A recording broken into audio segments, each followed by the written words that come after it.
Hi everyone, Lauren here with Enlighten together. Again, second video for today. I wanted to comment on some other responses that came into the broadcast this past month, which was December 2013. We went over the topic of Scientology. And so some responses came in of, why are we going over Scientology? What's the point of going over this information? It's just some weird religion. You know, it has nothing to do with our personal lives. So I wanted to just touch on what really the underlying reason is behind going over Scientology. First of all, I just want to say why we went over our religion in December. We've been going over energy for the past 4 months. Why was December different?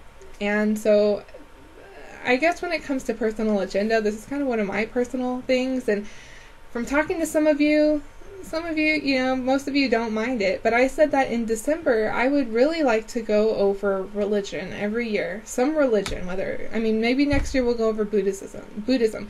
Maybe next year we'll go over the Muslim faith, whatever it is. But I really wanted to do this in December because here in the United States, what is the predominant religion that we hear about?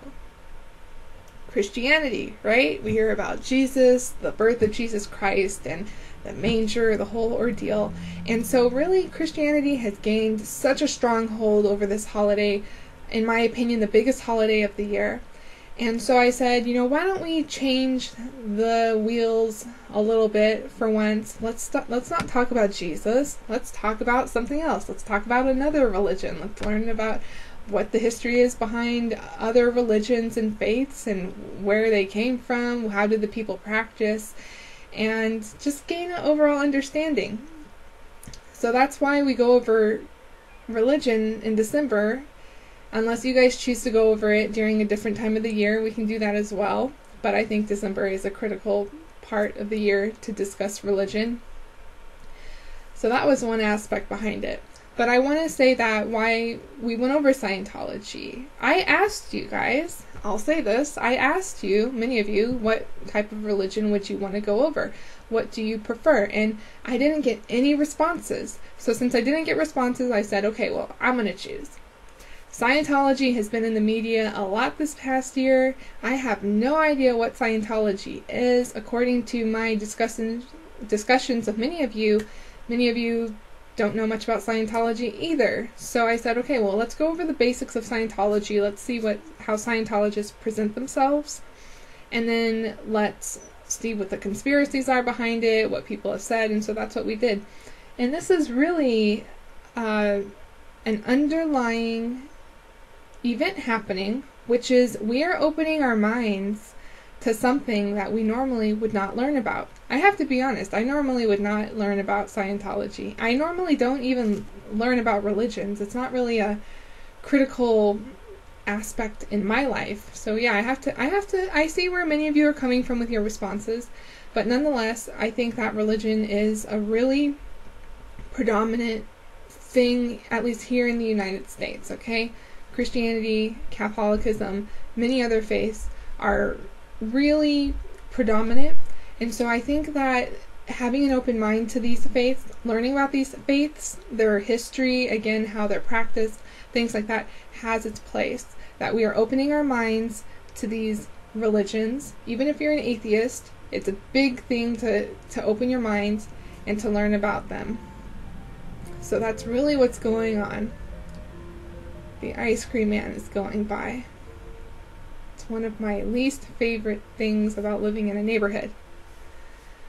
But I hope you understand what I'm saying here, is that we're not simply going over religion just to learn about religion. It's, in my opinion, a really deep thing. And this is, you know, if you ever get into a discussion with me, you'll notice I'm very analytical, very observant of the psychological impact. And I feel that going over religion has a positive psychological impact, that we are opening our minds to the religions or to the faiths. Again, we're opening our minds to history. We're opening our minds to why people would practice a certain way, why they would do certain things. And then this prepares you when you come across a person in the future who is of that certain faith. For example, I kind of look forward to the day where I come across a Scientologist, and now I feel so much more equipped and knowledgeable of their religion, and I can say, hey, so how's your auditing sessions going? What do you think about this god called Xenu, if I'm saying that correctly? What do you think about Clearwater, Florida? I mean, have you made your way to Flag? What's going on there? And I have to be honest, I really am excited about this, that I know these things about them, so that when I come across a Scientologist, which I have come across one before, I had nothing to say to her.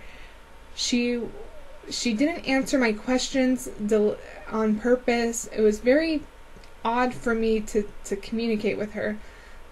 And so now I understand more about her faith and her belief system. I understand why she communicated with me the way that she did.